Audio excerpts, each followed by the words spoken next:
Statistics, a very important chapter in mathematics. Basically, by the help of statistics, we can classify, collective, and analyze the given data. The data is basically in raw pattern. As an example, Indian cricket team, we are always discuss about their strength and weakness on the basis of runs, saving runs, etc. So, how can we analyze the strength and weakness? We can discuss the strength and weakness by the help of statistics, by the bar graph, pie graph, etc. So, in this chapter, we can detail discuss about statistics.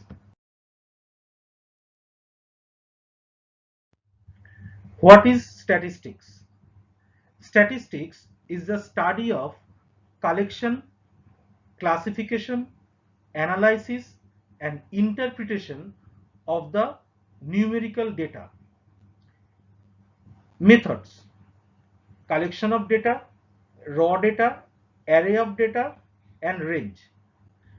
এখানে কতগুলো term use করা হয়েছে: collection, classification, analysis and interpretation. এগুলোর মানেটা কি? Basically যখন আমাকে কোনো ডেটা দেওয়া হয়, maybe age, maybe run, maybe numbers of the students, এই যে ইনফরমেশনগুলোকে আমরা একসাথে করি, দিস ইজ কল্ড কালেকশন। এবার রান, এজ বা নাম্বার অফ স্টুডেন্ট এগুলো তো এক না, তাহলে এগুলোকে আমার প্রপার কলামে রাখতে হবে। এই যে আমি সেগ্রিগেট করলাম, রানসের ঘরে রান, এজের ঘরে এজ, স্টুডেন্টের ঘরে স্টুডেন্ট নাম্বার, এগুলোকে ইন্ডিভিজুয়ালি বলা হয় ক্লাসিফাইড করা, মানে ক্লাসিফিকেশন। অ্যানালাইসিস জিনিসটা কি? আমি যখন কারোর সাপোর্টে বলবো, মানে আমি বললাম she or he is a good student, আমি কিন্তু একার সাপোর্টে বলতে পারবো না, আমাকে বলতে হবে এর থেকে এ ভালো। This is analysis. আর ইন্টারপ্রিটেশন মানে কি? ইন্টারপ্রিটেশন মানে হচ্ছে এই যে আমি একটা সিদ্ধান্তে আসছি যে এটা কি হবে, ভালো না খারাপ, স্ট্রেংথ না স্ট্রং, এগুলো যে ধারণায় আসছি, এগুলোকে বলা হচ্ছে ইন্টারপ্রেট করা, মানে সেটাকে প্রপারলি ডেসক্রাইব করা। তাহলে এখানে আমরা কার করব? এনি নিউমেরিক্যাল ডেটাতে। আমি আজকে এবিসিডি বললে হবে না, 10, 15, আমি এখানে কি অ্যানালাইজ করতে পারি? 15 ইজ গ্রেটার দেন 10। ঠিক, এবার এই যে অ্যানালাইজ করছি বা ক্লাসিফাইড করছি বা আমি কালেক্টেড করছি, এগুলো স্ট্যাটিস্টিক্সের কয়েকটা মেথড দিয়ে করা যায়। সেগুলো কি কি? কালেকশন অফ ডেটা, র data, array of data and range. মেথডের ফার্স্টেরটাই হচ্ছে কালেকশন অফ ডেটা, আর সেকেন্ডেরটা হচ্ছে র ডেটা। এখানে আমরা দুটো নিয়ে ডিসকাস করছি। So what is collection of data? When information is collected and classified using some properties, either by a number, count or by a measurement. এখানে example দেখো দেওয়া আছে, রান স্কোরড বাই প্লেয়ার 15, 13, 125, 44, 9, 59, 40, বা height of 5 student in centimetre of class 7, 90, 105, 125, 85, 105। তোমরা এই এক্সাম্পলটা ভালো করে খেয়াল করলে দেখবে এখানে run scored by the player, এটা কিন্তু একটা হ্যাপাজার্ড মিনিং এ আছে। মানে 15 এর পরে 13, 13 এর পরে 125, 125 এর পরে 44। এবার আমরা কি বলতে পারি? প্লেয়াররা যেরকম যেরকম নেমেছে সেরকম সেরকম রান কালেক্ট করেছে, তাই আমি সেরকম ভাবে রেখেছি। তাহলে এটা কিন্তু একটা ম্যানারে হলো না। তাহলে এই যে আমি সমস্ত ইনফরমেশন গুলোকে নিলাম, this is collection of data. র ডেটা কি? It is the information as numbers presented without classification. Example কি আছে? We observe the run scored by 11 players. Hence there are 11 observation. তার মানে আমি লেফট সাইডের এক্সাম্পলে দেখছি কালেকশন অফ ডেটাতে এখানে রানস 11টা নেওয়া আছে, তার মানে 11 জন প্লেয়ার করেছে। আবার সেকেন্ড এক্সাম্পলটা দেওয়া আছে 5টা হাইট, তার মানে 5 জন স্টুডেন্টের হাইট। এটাই হচ্ছে raw data.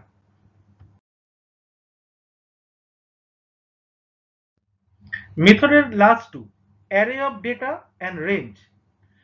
Array of data. An array is a data structure that contains a group of elements. Typically, these elements are all of the same data type. Array টার্মটা শুধু যে ম্যাথমেটিক্সে ইউজ হয় তা কিন্তু নয়, এটা আমাদের কম্পিউটারে ইউজ হয়। তোমরা যারা পরবর্তীকালে ব্লু জে নিয়ে পড়বে সেখানে দেখবে অ্যারে একটা চ্যাপ্টারই আছে। অ্যারে মিনস কি? অ্যারে মিনস আ স্ট্রিং, যে স্ট্রিংয়ে সেম ডেটাগুলোকে পরপর একটা প্রপোর্শনেট ওয়েতে সাজানো থাকে। কিরকম? যেমন দেখো, প্রথম যে এক্সাম্পলটা আমরা পড়েছিলাম, যেটাকে আমরা র ডেটা কিংবা কালেকশন অফ ডেটা বলছিলাম, সেখানে কিছু রানস নেওয়া ছিল 11টা প্লেয়ারের, কিন্তু সেটা হ্যাপাজার্ডলি ছিল। 15 এর আগে 13 বা তারপরে 105 এরকম হ্যাপাজার্ডলি ছিল। এখানে দেখো সেটা আমি জাস্ট তুলে দিয়েছি, run scored by the player, ঠিক আগের নিয়মটা আমি তুলে দিয়েছি। তাহলে এটা হচ্ছে কালেকশন অফ ডেটা। 11 প্লেয়ার, 11টা প্লেয়ার রান কালেক্টেড করেছে, সেটা কি সেই ম্যানারে সাজানো আছে। কিন্তু যখনই আমি অ্যারেতে ফেলবো, মানে অ্যারে অফ ডেটা, তখন সেটাকে একটা সিমেট্রি দিতে হবে আমার। দেখো এখানে যেটা এক্সাম্পল আছে, 9, 13, 15, 30, 40, 40, 44, তার মানে কি? ছোট থেকে বড়, তার মানে এটা একটা সিমেট্রি ফলো করছে। ইভেন দুটো সেম নাম্বারকে আমি পাশাপাশি রেখেছি, তার মানে প্রথমে আমার collection of data, then observation. ঠিক কিরকম ভাবে আমি কালেক্টেড করলাম, যেহেতু 11টা player, observation 11, then array of data, তার মানে symmetrically placement. Next, range. It gives us the value of difference of the highest and lowest. তার মানে যে র ডেটাটাকে আমি অ্যারেতে সাজালাম, মানে সিমেট্রিক্যালি সাজালাম, তার হাইয়েস্ট পয়েন্ট আর লোয়েস্ট পয়েন্ট কি। হাইয়েস্ট পয়েন্ট আর লোয়েস্ট পয়েন্ট পেলে তাদের ডিফারেন্সেসটা কি, and this difference is called range. এখানে দেখো ভালো করে, লেফট সাইডে যে অ্যারে অফ ডেটা লেখা আছে সেখানে highest value 1 to 5, lowest value 9, তাহলে range means highest minus lowest. 125 minus 9 is equal to 116.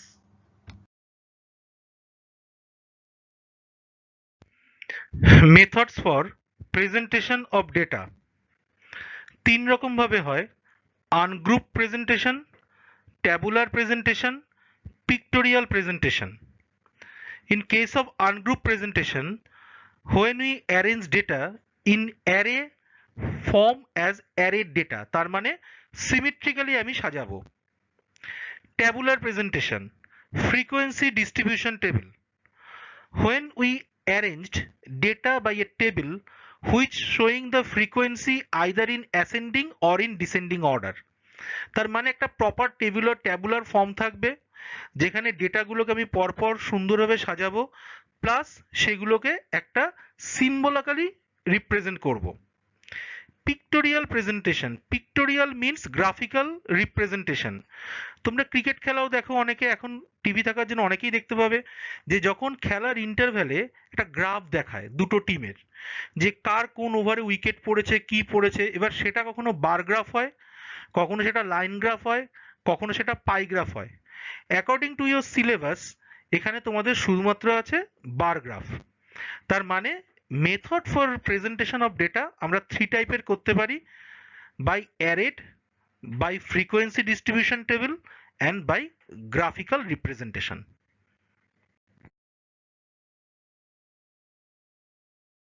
এখানে একটা এক্সাম্পল দিয়ে আমি ফ্রিকোয়েন্সি ডিস্ট্রিবিউশন টেবিলটা বোঝাবার চেষ্টা করেছি। প্রবলেমটা কি আছে? The age of 25 students of class 7 in a school are given below. Prepare a discrete frequency distribution. এখানে দেখো 15, 16, 16, 14, 17 এরকম করে কিছু ডেটা দেওয়া আছে, যেগুলোকে আমরা বলছি হচ্ছে র ডেটা। তাহলে প্রথমে আমায় কি করতে হবে? এগুলোকে প্রপারলি সাজিয়ে নিতে হবে। এখানে যেটা মিসিং আছে, যেহেতু আমি বই থেকে ছবি তুলেছি, তোমরা প্রথমেই অঙ্কটা পেয়ে কি করবে, এগুলোকে সিস্টেমেটিক্যালি সাজাবে। এখানে খেয়াল করলে দেখো, এখানে সবচেয়ে লোয়েস্ট নাম্বার হচ্ছে 14, আর 14 এখানে আছে 4টে, তার মানে তুমি 14,14,14,14 চারটে 14 লিখলে। তার পরের নাম্বারটাই দেখো আছে 15, আটটা 15,15,15 এরকম করে যে কটা নাম্বার থাকে সিস্টেমেটিক্যালি অ্যারেঞ্জ করবে। এটা কিন্তু তোমার সুবিধের জন্য। বেসিক্যালি তুমি যদি হ্যাপাজার্ডলি খুঁজতে যাও তাহলে তোমার মিসিং হতে পারে নাম্বার। তাহলে তোমার প্রথম রুলটা কি, তুমি আগে নাম্বারগুলোকে দেখবে, সেগুলোকে প্রপার সিস্টেমেটিক্যালি অ্যারেঞ্জ করবে। সেকেন্ড স্টেপ, একটা টেবিল বানানো হলো যার হেডিংটা থাকবে হচ্ছে on the base of problem. এখানে দেখো বলেই দিয়েছে যে এজ অফ 25 স্টুডেন্ট, তার মানে প্রথম যে রুমটা হবে বা কলামটা হবে সেটা হবে এজ, কারণ এখানে এজ বলেছে। নেক্সট দুটো যে কলাম সে দুটো ফিক্স থাকবে সব ম্যাথের ক্ষেত্রেই, ট্যালি বার্স আর ফ্রিকোয়েন্সি।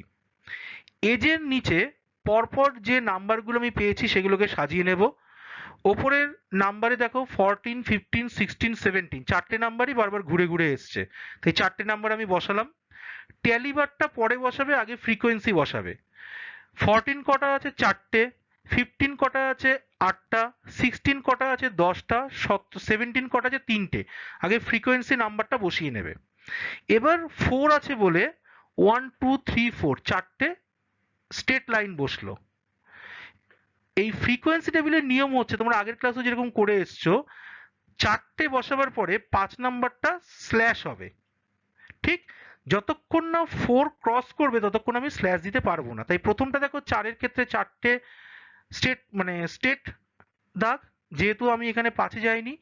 8-এর ক্ষেত্রে কি হয়েছে, 1 2 3 4 একটা ব্যাক স্ল্যাশ, 5 হয়ে গেল, 1 2 3 8 হয়ে গেল। 10-এর ক্ষেত্রে আবার দেখো 1 2 3 4 ব্যাক স্ল্যাশ, 1 2 3 4 ব্যাক স্ল্যাশ করার পরে ফ্রিকোয়েন্সি টোটাল কাউন্ট করে তোমাকে লিখতে হবে কত তুমি পেয়েছো। 4 plus 8 plus 10 plus 3 is equal to 25। এটাই হচ্ছে আমার সলিউশন। তার মানে ফ্রিকোয়েন্সি ডিস্ট্রিবিউশন টেবিল আমাকে এরকমভাবেই সলভ করতে হবে। এক্সাম্পল 2টা বেসিক্যালি হচ্ছে আমার বার চার্টটা কি করে আমি করব সেইটার একটা সলিউশন এখানে দেওয়া আছে। এখানে খেয়াল করে দেখো, এখানে প্রবলেমটা আছে, consider the following table showing marks obtained by Abhay in annual examination in different subject: English, Hindi, mathematics, science, history and civics. এই কটা বলেছে। তাহলে এখানে আমার কটা সাবজেক্ট আছে? 1 2 3 4 5, প্লাস ইংলিশে কত স্কোর করেছে, হিন্দিতে সাইমালটেনিয়াসলি প্রত্যেকটা সাবজেক্টেরই নাম্বার বলে দেওয়া আছে। তাহলে একটা বার গ্রাফ করতে গেলে স্টেপ বাই স্টেপ আমি কি করে করব।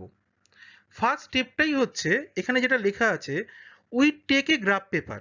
তোমরা যখন অঙ্কগুলো করবে অবশ্যই গ্রাফ পেপারে করবে, না হলে লাইনগুলো সোজা থাকবে না।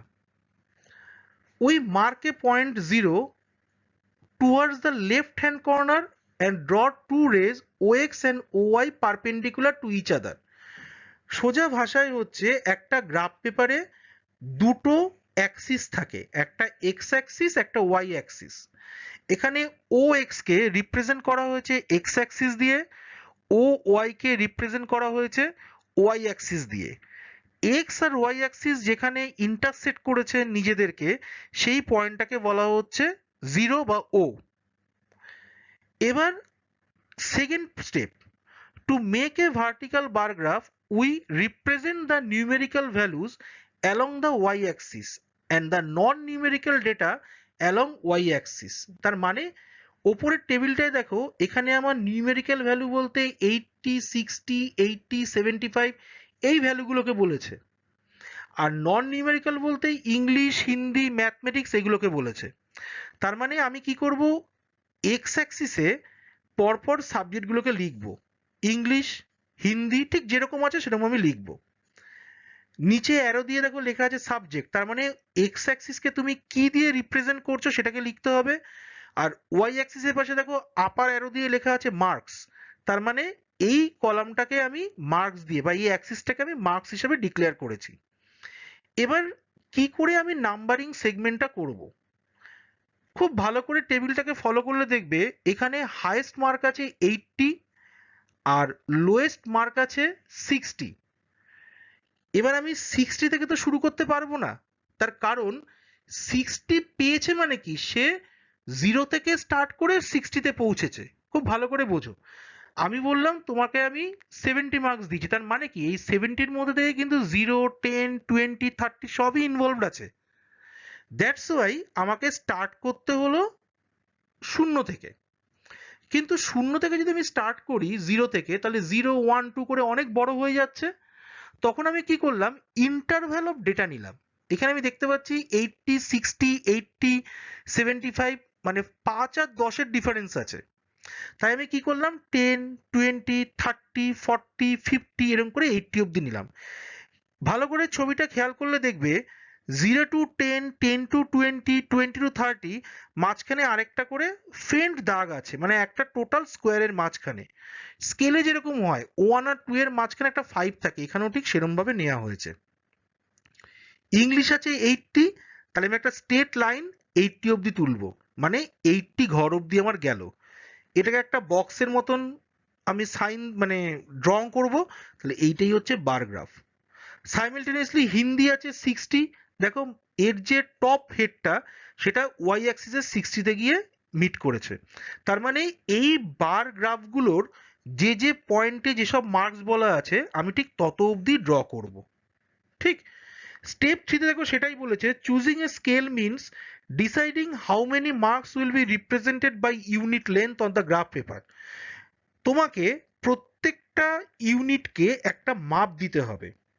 যেহেতু গ্রাফ পেপার, এর এক ইউনিটকে আমি 10 মার্কস করে ধরে নিয়েছি, তার মানে 1 centimetre is equal to 10 marks. এই গ্রাফ পেপারের প্রত্যেকটা মাপের মান হচ্ছে 1 সেন্টিমিটার। তাহলে 0 থেকে 10 মানে হচ্ছে 10 মার্কস, তাহলে 10 সেন্টিমিটারের ভেতরে কিন্তু অ্যাড করা আছে। এটা হলো আমার গ্রাফ চার্ট, মানে হচ্ছে বার চার্ট, যেটা দিয়ে আমি রিপ্রেজেন্ট করলাম। এবার কে কত নাম্বার পেয়েছে, ইংলিশ পেয়েছে 80, ঠিক, কিন্তু ঘর কটা আছে, ঘর আছে হচ্ছে টোটাল আমার 10, কারণ 1 সেন্টিমিটার মানে আমি 10 মার্কস ধরেছি, তাই হচ্ছে টোটাল মার্কস বাই 10, তার মানে হচ্ছে 8 সেন্টিমিটার। তাহলে ইংলিশে 8 সেন্টিমিটার অবধি গেছে, হিন্দিতে 60/10 6 সেন্টিমিটার গেছে। এরকম করে প্রত্যেক কটাই আমার 10 দিয়ে ডিভাইড করতে হবে। তার কারণ কি, এইটাই হচ্ছে একটা বারের লেন্থ। তাহলে তোমাকে যদি বলে ইংলিশের যে বার গ্রাফটা তুমি এঁকেছো তার লেন্থ কত, তার লেন্থ হচ্ছে 8 সেন্টিমিটার। এইটাই হচ্ছে আমার bar graph.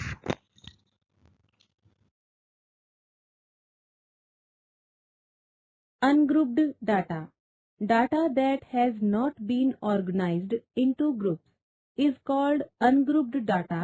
In other words, the data obtained in original form are called ungrouped data.